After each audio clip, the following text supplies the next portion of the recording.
So, how does cognitive development actually occur during adolescence? Well, of course, there are various theories about this, and some actually take culture into account regarding their explanations. Lev Vygotsky was Russian. I actually first encountered his theories when I was in teacher's college. Maybe I had to study them earlier, but I don't remember.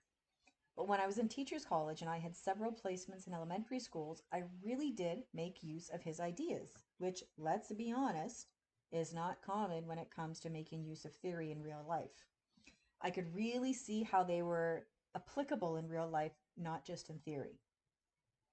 His theory of cognitive development is referred to as a sociocultural theory with good reason.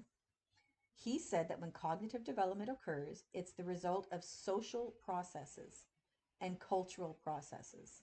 So, sociocultural. And he said that a person learns from the people they interact with. They learn and develop and grow from the social interaction they have with others, which I think everybody would agree is true. And he said that learning is also affected by culture because it is the culture you live in that determines what you need to know, which I think everyone will also agree is true. I have seen this in stark reality when I lived in Nunavut for a year. I may live in Northern Ontario, which I know to some of you seems like the far north, but it really isn't. And because this is not really the far north, I never had a real need to learn how to jig for a seal or build an igloo, or a much smaller survival igloo in case a storm blows in unexpectedly while I'm out of the land.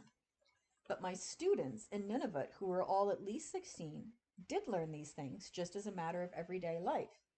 Living where they lived and eating a diet that was mainly supplied by subsistence hunting and fishing, they did need to learn these things. Their culture determined what they needed to learn. And there will be cultural difference in other places as well. Sometimes really distinct and obvious, like the need to build an igloo, and sometimes much more subtle. So, this is why Vygotsky said that when cognitive development occurs, it is both social and cultural. So, what did he say? Well, there's two key terms with Vygotsky. One is zone of proximal development, and one is scaffolding.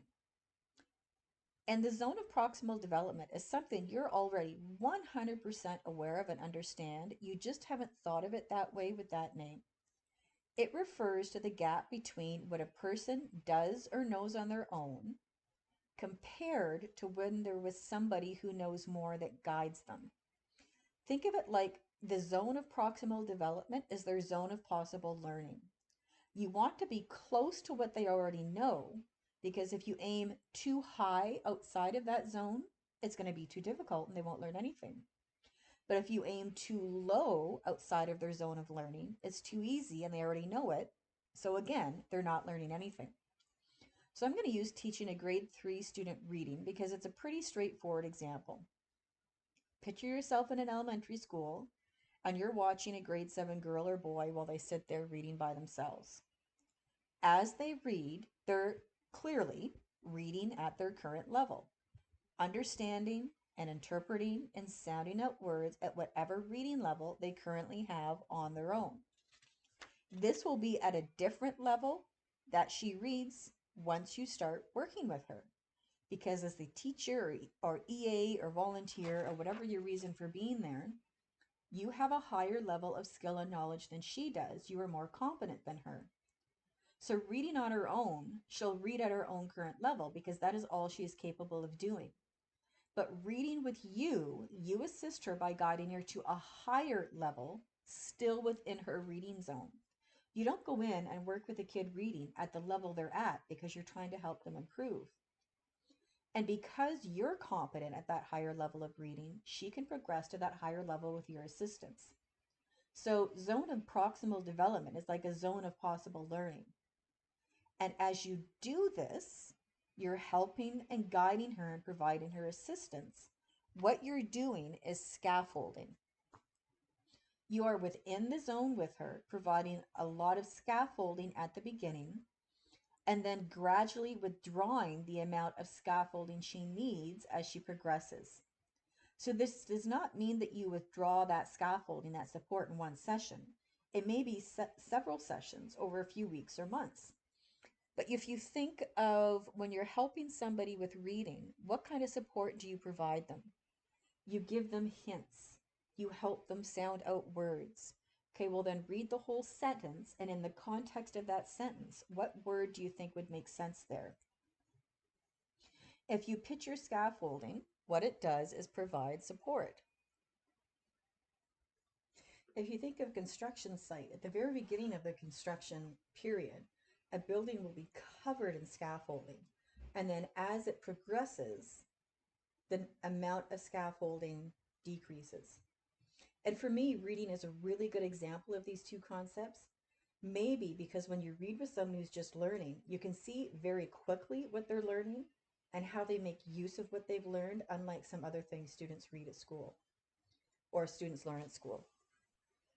So let's kind of switch gears here a bit and look at adolescents in terms of their social cognition. When I think of studying adolescents as individuals or the entire stage of life itself, this is usually still the first thing I think of. Social cognition, how they think about other people, their social relationships, how they interact with social institutions. And for most of us, when we think about studying the stage of adolescence or adolescents themselves, we think about the social side of their life. I find this really, really interesting, not just in relation to adolescence, but for all ages. How a person understands the perspective of others or doesn't. Perspective taking is just that. It refers to the ability to see things from somebody else's perspective. And that means understanding their thoughts and at least trying to understand their feelings, which is relevant at every age of life, but becomes particularly intensified during adolescence. This is something Robert Selman studied. He was an educational psychologist who created what is known as role-taking theory or social perspective taking theory. And an interesting little fact is that his son is one of the writers for The Simpsons. I'm a big Simpsons fan, so. He said perspective taking develops in a series of stages similar to Piaget's ideas about cognitive thinking, mostly focused on yourself as a child. Children usually focus on themselves quite a bit. That's typical, it's expected. But this will evolve so that during adolescence, the ability to take on the perspective of others will increase. Selman said this is first evident in early adolescence. Early adolescence around 10 to 12, when they start mutual perspective taking. So here we have, this is Robert Selman, social perspective taking theory. They can take on the perspective of somebody else, and in addition, a third person. So mutual perspective taking is just that. They will begin to understand that it's possible to take on the perspective of others, and others can do the same for them. So I'm aware of my perspective. I'm aware of your perspective. I can take on your perspective, and I know that you can take on mine. And in addition, I understand there's somebody else who sees all this and has an entirely different perspective of the situation overall. And again, this might seem overly simplistic to you reading this, overly obvious. But according to Selman, it is in fact an advancement in early adolescence that was not present before, and that it's very important. The ability to understand feelings and perspectives is very important in adolescence. Now, social cognition can only evolve though because of more general cognitive growth. So if for some reason an adolescent is not continuing to grow, cognitively speaking, then their social cognition is going to be affected. It doesn't grow in complete isolation from cognitive development overall. Now, he generated his theory mainly by using interviews for his research. He would present the participants with a story and then ask them to comment on it.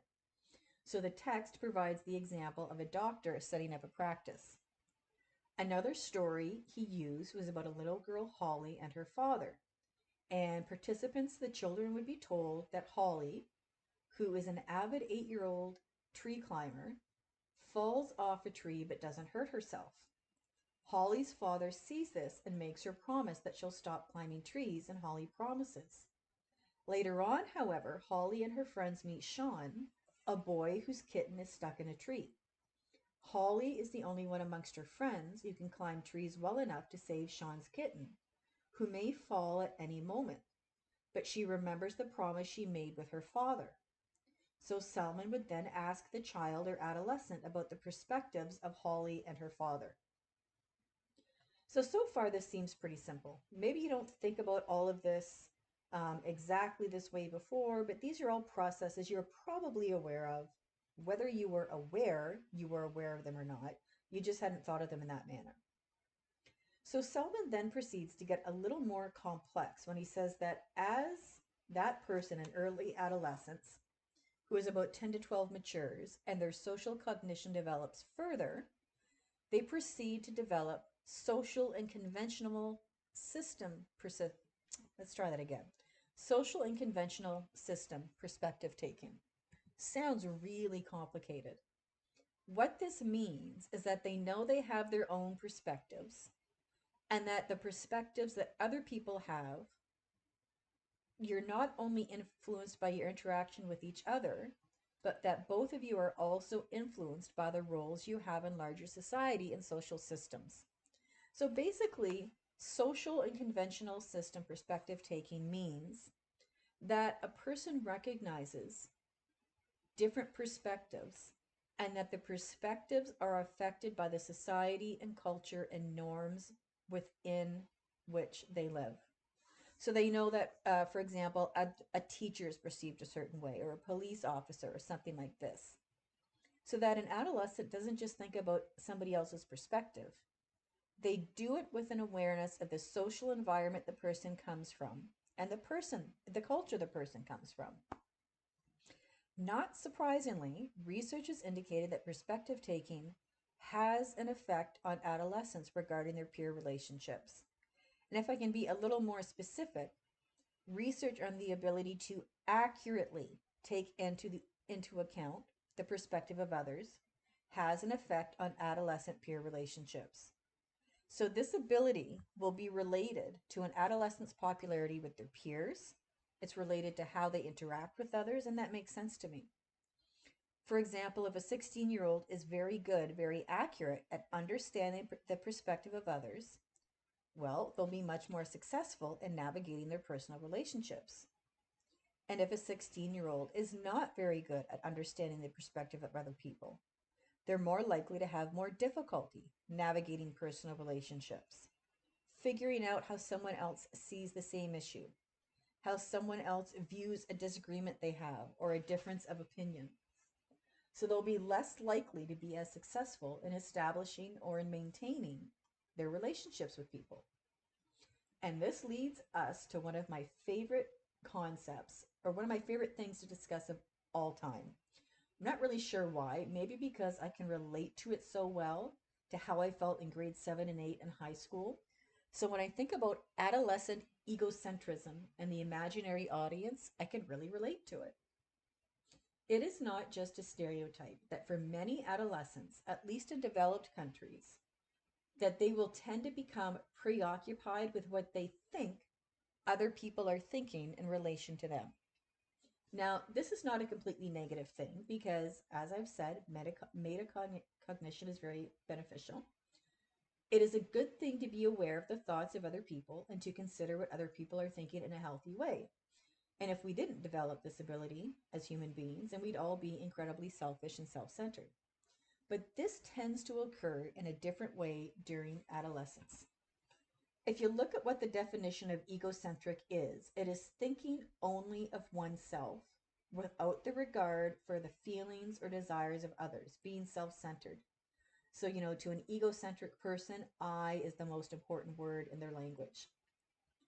Adolescent egocentrism means that an adolescent has difficulty distinguishing between their thinking about themselves from their thinking of others, so it's all one and the same. And David Elkin states that adolescent egocentrism involves two main concepts: the imaginary audience, that's one of my favorite concepts of all time, and the personal fable. The imaginary audience is the belief that others are acutely aware of and attentive to a person's appearance and behavior. So it's like you think you always have an audience paying attention to you. And I personally think this is a really neat concept. Thinking of myself during junior high all the way through high school and how insecure and unsure I was, it's an interesting concept as an adult looking back on it with the benefit of hindsight and more life experience that I had at that time. The imaginary audience is the result of an adolescent's limited capacity to distinguish between their thinking about themselves and their thinking about the thoughts of others. Because they think about themselves so much, because they're so self-focused and are so acutely intensely aware of how they might appear to others, they conclude that others must be thinking about them just as much in the same way. They assume that others are thinking about them a lot as much as they are. They're so focused on themselves, they think that everybody else is just as focused on them. And during adolescence, your awareness of your peers increases significantly. Almost painfully, you are often hyper aware of your peers. And part of this encompasses how you think they think about you and how much you think they think about you. And it's typical for adolescents to think that other people must think about them as much as they think about themselves, to the point where it's almost like they have an imaginary audience who is going to pay attention to everything about them: their hair, clothes, weight, what they say, what they don't say, how they say it, what they do, what they don't do, how they do it. And because they exaggerate the extent to which others think about them, an adolescent essentially imagines they have a captivated audience, always paying attention to every tiny little thing. And it's easy for us to chuckle about this now, to smile and laugh a little, to realize how vaguely narcissistic it is. But at the same time, I can distinctly remember these feelings and thinking that my hair had to be a certain way, or my clothes, or thinking that I would appear the wrong way, focusing on the tiniest little details, believing that everybody was paying intense attention to me and judging me. Spending so much time trying to get my hair in what I thought was okay, because if I didn't, I was going to stand out like a sore thumb. Now, not viewing everybody as my audience with that phrasing, but definitely thinking that everybody would notice everything, and therefore I had to pay attention to everything about myself and spend so much time on how I look. I spent much, much, much more time getting ready for high school than I ever do now for work. I would wear makeup every single day without fail to high school, did my hair every day. Now I usually can't be bothered. I regularly go to work with no makeup at all. And when I talk about this in class, I'll make a joke with my students, say, beginning of the semester, that's the best you're going to get. There'll be a slight resurgence right after Christmas break as far as hair and makeup, and then we go back to normal. So I do remember the stress that I felt in junior high and high school. In many ways, the self-created stress I put on myself, the pressure to fit in, the pressure to not stand out going to school. And this was in the 80s. I graduated high school in 1989, but now young people have the addition of social media where everything's shared immediately and everything is permanent. A bad hair day, saying something embarrassing, whatever it may be is shared and saved forever. So that things like Facebook can really exacerbate feelings of being the center of an imaginary audience. So, how many likes somebody gets for a comment or for a picture, for example. The imaginary audience makes adolescents much more self conscious than they were when they were younger. Maybe you can remember the absolute sheer terror of having to go to school in grade 7 or 8 with a pimple on your forehead, or not having the right brand of jeans or shoes or whatever item of clothing is currently considered the in thing to wear, and being terrified that people would laugh at you. Um, Saying something in class that made everybody laugh when you didn't mean for it to be funny. This is why a lot of students absolutely refuse to raise their hand to ask a question in class or answer a question because they are so worried about embarrassing themselves since everybody pays so much attention to them. Now, do these kinds of experiences happen before adolescence? Oh yeah, they do. Do they happen after adolescence into adulthood for the rest of your life? Oh yeah. The imaginary audience is not something that simply disappears when adolescence ends, but it's not as intense. Adults are also egocentric to some extent, and adults sometimes imagine and sometimes exaggerate an audience for the behavior. But it's much more intense in adolescence, and it can lead to much more intense and significant and sometimes paralyzing feelings, sometimes even excruciating, because an adolescent's imaginary audience makes it seem as though everybody's paying close attention to anything and everything about them. So their stress is much higher, their anxiety is much higher, and the perceived possible humiliation of anything embarrassing is much more intense and lasts longer.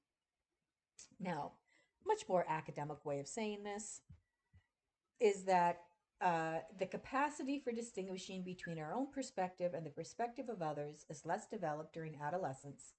So people are much more self conscious in a way that is more likely to decrease their self esteem.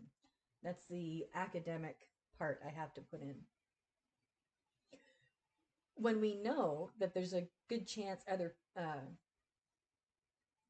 so what we know now is that there's a pretty good chance that the adolescent's imaginary audience is pretty much made up in their own head. Other people are usually not paying half the amount of attention to them than an adolescent thinks.